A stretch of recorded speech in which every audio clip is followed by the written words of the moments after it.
चलिए बच्चों, आज हम पढ़ेंगे जो है परमाणु का लेक्चर नंबर 22। और जैसे हम 21 लेक्चर हो चुके हैं, तो अभी जो है चैप्टर अंक की समाप्ति पर है। एनसीईआरटी लगभग समाप्त होने वाली है, तो आशा है कि आपने यहाँ तक एनसीईआरटी कंप्लीट कर ली होगी और मेरे साथ ही करते चलिए, वरना आप क्लास में दिक्कत हो जाएगी। तो परमाणु का जो है लेक्चर नंबर 22 है, और इसके बाद शायद एक लेक्चर और लगेगा इस टॉपिक को कंप्लीट करने के लिए। और फिर हम जो है अपना आखिरी वीडियो देखेंगे लेजर प्रकाश पे, और उसी वीडियो में हम चैप्टर की समरी भी रखेंगे। जिस चैप्टर उसकी चैप्टर की समरी में मैं आपको बताऊंगा कि कौन कौन से इंपॉर्टेंट फॉर्मूले हैं जो आपको याद रखने हैं, कौन कौन सी इंपॉर्टेंट बातें हैं जो आपको याद रखनी है एग्जाम देने से पहले। आपको कुछ इंपॉर्टेंट फॉर्मूले जो पता होने चाहिए, और एक चैप्टर का सारांश मैं आपको दूंगा, जिससे आपको पता चल जाएगा। एक ओवरव्यू जो है पूरे चैप्टर का, समरी टाइप जो है सारांश पूरे चैप्टर का आपको जो है उस वीडियो से, लास्ट वाली वीडियो में आपको मिल जाएगा। फिलहाल 22वें और 23वें लेक्चर में, इसके बाद मतलब जो आने वाला है, उसमें हम पढ़ेंगे इस टॉपिक को खत्म कर देंगे, दो दो लेक्चर लगेंगे। और बाकी फिर जो लास्ट लेक्चर होगा उसमें लेजर प्रकाश, और जो है वहां पर अपनी सारांश को देखेंगे। चलिए लेक्चर को शुरू करते हैं। तो आज हम वही पढ़ेंगे, बोर के क्वांटीकरण के द्वितीय अभिग्रही अभिग्रहित का दी ब्रोगली द्वारा कौन स्पष्टीकरण, तो हम जिसको यही टॉपिक चल रहा था, अभी इसी टॉपिक को जो है कम जो है आगे बढ़ाएंगे। तो देखिए, चित्र 12.10 में किसी वृत्ताकार कक्षा पर, जिसके लिए एन की वैल्यू 4 है, अप्रगामी तरंग दर्शाई गई इस प्रकार: 2 पाई r n बराबर 4 पाई। अब ये कैसे हो गया? आप कहोगे ये कैसे हो गया?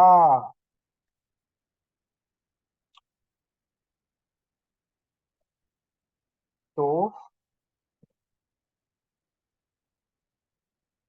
हमने आपको पिछले लेक्चर में बताया था, जब हमने आपको समझाया था कि रुकिए मैं दिखाता हूँ।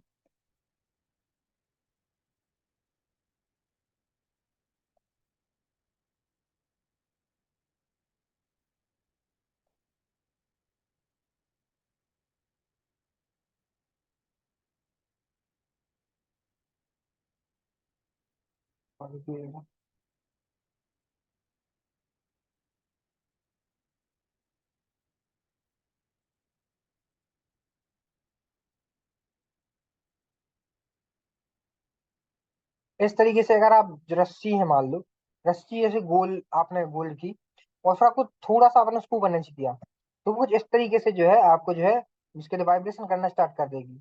तो इसी की जो है हमने जो इस वाले पार्ट को है,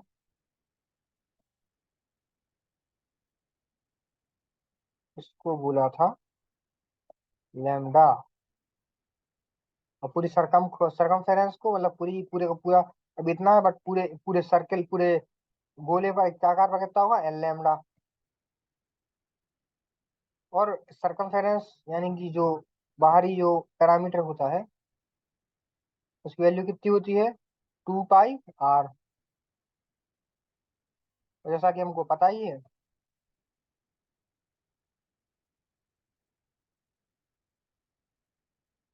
यहाँ से यहाँ तक की जो वो है,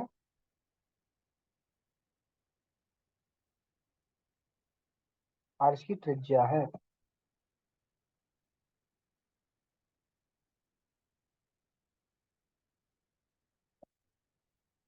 इस प्रकार से जो है यहाँ पे आना आएगा।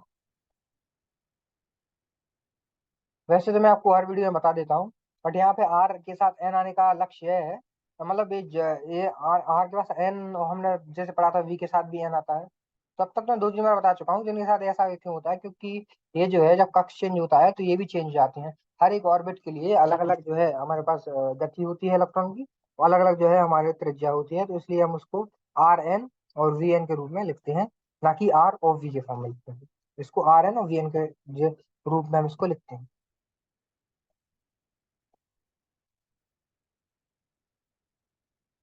चलिए, रुकिए, अगर इसको कंप्लीट कर लें। हाँ, हाँ। जहाँ लैम्डा nth कक्षा में परिक्रमा करते हुए इलेक्ट्रॉन की द्विध्रुवीय तरंग दैर्घ्य है। हाँ, वो है, पता है आपको। अध्याय 11 से हम यह जानते हैं कि लैम्डा का बराबर कितना होता है? h/p, सबको पता है। जहाँ p इलेक्ट्रॉन का संवेग का परिमाण है। तो यदि इलेक्ट्रॉन, जिसको जो है इंग्लिश में मोमेंटम कहते हैं, यदि इलेक्ट्रॉन की चाल प्रकाश की चाल से बहुत कम है, तो संवेग MVN वो कम होगा, हाँ बिल्कुल होगा। इलेक्ट्रॉन चार्ज प्रकाश की चार्ज बहुत कम है, कहने का मतलब है कि बहुत कम उसकी जो है चाल है, तो संवेग भी कम होगा। इस प्रकार लैम्डा बराबर H/MVN होगा। और समीकरण 12.24 से हमें प्राप्त होगा, ये जो है हम निकाल ही चुके हैं। और MVR जो है ये भी हम लगभग ये भी हम कर ही चुके हैं, कुछ नया नहीं है इसमें, क्योंकि मैंने आपको फॉर्मूला बताया था कोणीय संवेग का। क्या मैंने बताया था कि बोर के सेकंड जो स्पष्टीकरण जो उन्होंने सेकंड दिया था, उसमें उन्होंने बताया था कि पूर्णांक गणिज होता है, सॉरी हाँ, तो ये जो है क्वांटाइजेशन होता है, इसलिए NH/2 पाई का पूर्णांक गणिज होता है, H/2 पाई का। तो इसको अपन NH/2 पाई बराबर MBR लिख सकते हैं। तो यहीं से अगर जो है MBR वैल्यू यही जी डायरेक्ट फॉर्मूला लिखा है, कोई इसमें है नहीं, दोनों फॉर्मूले डायरेक्ट ही लिखे हैं। और ये वाला फॉर्मूला थोड़ा डिफरेंट है, तो इसमें हाँ ये वाला फॉर्मूला थोड़ा सा जो है हटके है, बट इसमें कुछ है नहीं। जो हमने पहले लिखा था 2 पाई R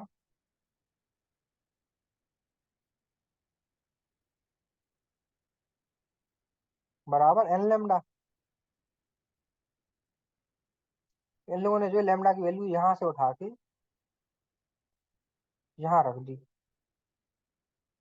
क्या बना?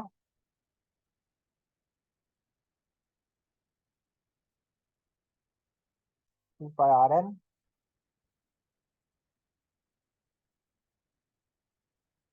बराबर NH/MVN।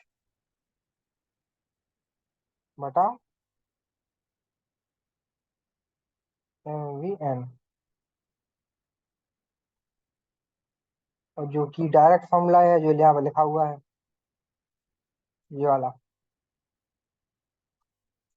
ये तो यहाँ से डायरेक्ट फॉर्मूला है। तो अब समझे आप ये आया कहाँ से फॉर्मूला? कुछ नहीं है, बस जो है फॉर्मूले में रुकिए जरा,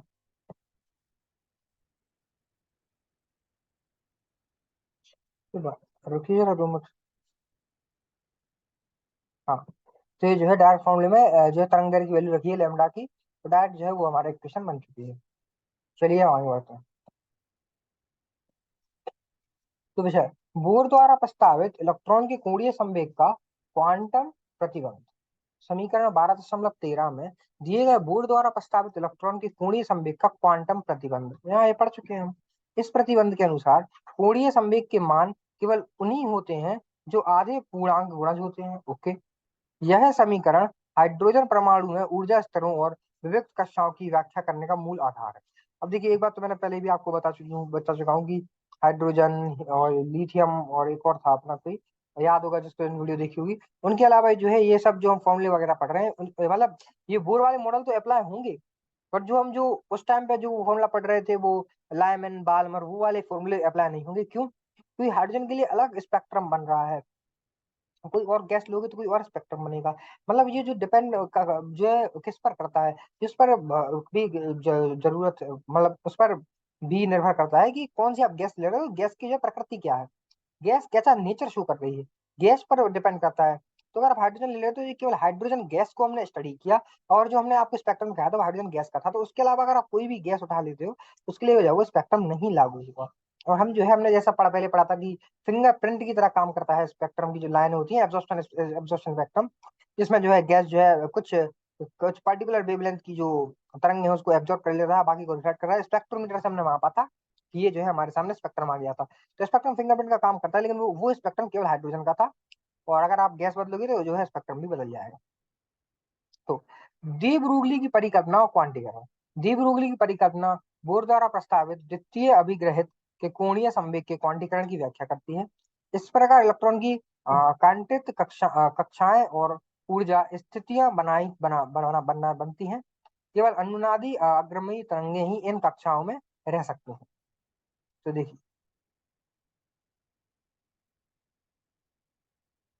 पेन सेलेक्ट कर लूंगा। चलिए, इसको समझ में आया आपको? अब आगे बढ़ते हैं। और रुकिए जरा।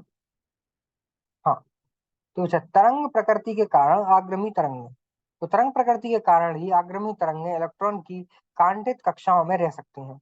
इन तरंगों का आयाम और शीघ्रता से अन्य तरंग दैर्ध्यों के आयाम शून्य हो जाते हैं। इस प्रकार तरंग प्रकृति इलेक्ट्रॉन के कोणीय संवेग को सीमित करके उसके पथ को प्रतिबंधित करती है। तो ये जो है एक थ्योरी थी, और इसकी, और फिर जो हमने आपको जो बना के दिखा दिया, क्योंकि ये जरूरी भी था। मतलब इस चित्र को मैंने जोड़ दिया दिखाने के लिए कैसे जो है स्टैंडिंग वेव, जिसको अपन इंग्लिश में बोलते हैं, वो कैसे जो है अर्थ को थोड़ा सा भी हम मूव कर देते हैं, वो कैसे कैसे जो है वेवलेंथ के फॉर्म में जो है चलती है, कैसे हमको दिखती है। और लेमडा की वैल्यू कितनी हो, एन लेमडा जो पूरा कवर करता है, वो जो है अपना कैसे कि रुके मैं रुको दिखाता हूँ। जैसे हमने तो पढ़ा था एन, रुके, एन लेमडा, हमने देखा था कि कैसे जो है ये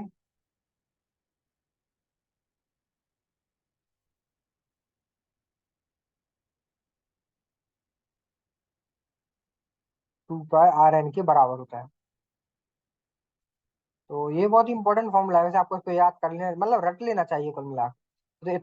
तो इतना इंपॉर्टेंट है, तो ये फॉर्मूला आपको बिल्कुल जम जुबान पे याद होना चाहिए। ये फॉर्मूला बहुत इंपॉर्टेंट है, और इस पर जो न्यूमेरिकल भी बन सकता है। तो आपको एक फॉर्मूला बिल्कुल याद रखना है। और बाकी आज हमने क्या पढ़ा, एक बार देख लेते हैं। तो हम सबसे पहले देखा कि यहाँ पे देखिए चित्र 2 12.10 में किसी वृत्ताकार जब जिसके लिए n की वैल्यू अगर 4 है, तो एक अग्रमी कर्ण तरंग दर्शाई गई है इस प्रकार। 2 π r n बराबर 4 लेमडा, जहाँ nth लेमडा nth कक्षा में परिक्रमा करते हुए इलेक्ट्रॉन की द्विध्रुवीय तरंग दैर्ध्य है। अध्याय 11 से हम जानते हैं कि लेमडा बराबर h/p होता है, हमको पता है। जहाँ p जो है इलेक्ट्रॉन के संवेग का परिमाण है। यदि इलेक्ट्रॉन की चाल प्रकाश की चाल से बहुत कम है तो संवेग mvn होगा। इस प्रकार लेमडा बराबर s/mvn होगा। समीकरण 12.24 से हमें प्राप्त होगा। कुछ नहीं, डायरेक्ट फॉर्मूले जो है यहाँ पे टाइप किए थे, कुछ नहीं था। 2 π r n बराबर NH/mvn, और m v n r n बराबर NH/2 π। मैंने आपको दोनों ड्राइव करके दोनों निकाल के बताया कि फॉर्मूले आए कैसे, तो उसमें आपको मुझे लगता नहीं है कोई भी संदेह होगा। और बोर द्वारा प्रस्तावित इलेक्ट्रॉन के कोणीय संवेग का क्वांटम प्रतिबंध समीकरण 12.13 में दिए गए बोर द्वारा प्रतिबिंबित इलेक्ट्रॉन के कोणीय संवेग का क्वांटम प्रतिबंध है। इसी प्रतिबंध के अनुसार कोणीय संवेग के मान केवल उन्हीं उन्हीं होते हैं जो आधे पूर्णांक गुणज के होते हैं। तो यदि समीकरण हाइड्रोजन पूर्णांक में ऊर्जा स्तरों और विविक्त कक्षाओं की व्याख्या करने का मूल आधार है। और डी ब्रोगली की परिकल्पना और क्वांटीकरण। डी ब्रोगली की परिकल्पना बोर द्वारा प्रस्तावित द्वितीय अभिग्रहित के कोणीय संवेग के क्वांटीकरण की व्याख्या करती है। इस प्रकार इलेक्ट्रॉन की कंठित कक्षाएं ऊर्जा स्थितियां बनाती हैं। केवल अनुनादी अमाग्रही तरंगें ही इन कक्षाओं में रह सकती हैं। अनुनादी अगर अपाग्रही तरंगें, इसको इंग्लिश में स्टैंडिंग वेव्स कहते हैं, केवल वही इन कक्षाओं में जो है स्थित रह सकती हैं। जो है अनुनादी, इसको जो मैं बताता हूँ आपको।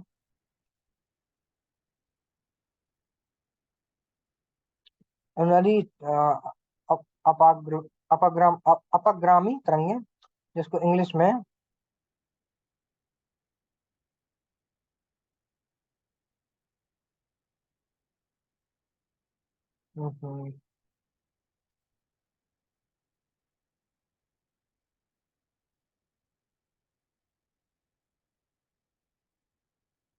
स्टैंडिंग वेव्स,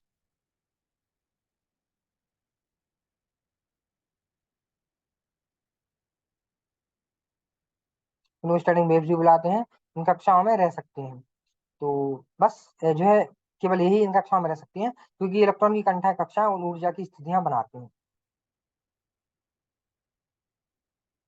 चलिए, तरंग प्रकृति के कारण अपाग्रमी तरंग, तरंग प्रकृति के कारण ही अपाग्रमी तरंगें इलेक्ट्रॉन की क्वांटित कक्षाओं में स्थिर रह सकती हैं। इन तरंगों की आयाम और शीघ्रता से अन्य तरंग दैर्ध्यों के आयाम शून्य हो जाते हैं। इस प्रकार तरंग प्रकृति इलेक्ट्रॉन के कोणीय संवेग को सीमित करके उसके पथ को प्रतिबंधित करती है। ये जो है हमारा डायग्राम है। और आज हमने क्या पढ़ा, आज हमने पढ़ा बोर के क्वांटीकरण के द्वितीय अभिग्रहित का द्विध्रुवी द्वारा स्पष्टीकरण।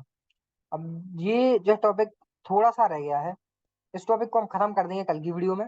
और कल की वीडियो के बाद, उसके बाद जो है वो आखिरी वीडियो होगी, क्योंकि उसमें हम जो है लेजर प्रकाश के बारे में पढ़ेंगे। लेजर प्रकाश के बाद पढ़ने के बाद हम इस जो है चैप्टर का सारांश लेंगे। उसमें मैं आपको कुछ इंपॉर्टेंट फॉर्मूले बताऊंगा और कुछ इंपॉर्टेंट टिप्स दूंगा, आपको ट्रिक्स बताऊंगा जो है आपको इस चैप्टर में अप्लाई करनी है, इस चैप्टर को पढ़ने के लिए। वैसे तो मैंने आपको हर चीज अच्छी से एक्सप्लेन की है, और फिर मैं आपको समझाऊंगा कि जो है एक आपको एक चार्ट शीट बना के, मतलब एक और फॉर्मूले बना के दूंगा, ये फॉर्मूले इंपॉर्टेंट है। और इनको मतलब जो इंपॉर्टेंट फॉर्मूले उनको तो आपको भूलना ही नहीं है। बाकी फॉर्मूले भी इंपॉर्टेंट है, बता उनको अगर आप भूल जाओ तो चल जाएगा एक वक्त को। और जो फॉर्मूला मैं बताऊंगा उसको अगर आप भूल जाओगे तो शायद आपका काम ना चले। तो मैं बहुत इंपॉर्टेंट फॉर्मूले, इंपॉर्टेंट टॉपिक जो उठाऊंगा समरी में, सारा सामान पूरा चैप्टर कर लेंगे। आखिरी वीडियो होगी इसके, मतलब इसकी जो बाद वाली होगी इसमें हम टॉपिक खत्म करेंगे। और उसके अगली वीडियो में हम जो है पूरा का पूरा चैप्टर खत्म कर देंगे। चलिए मिलते हैं अपनी अगली वीडियो में, तब तक के लिए धन्यवाद। Tata bye bye.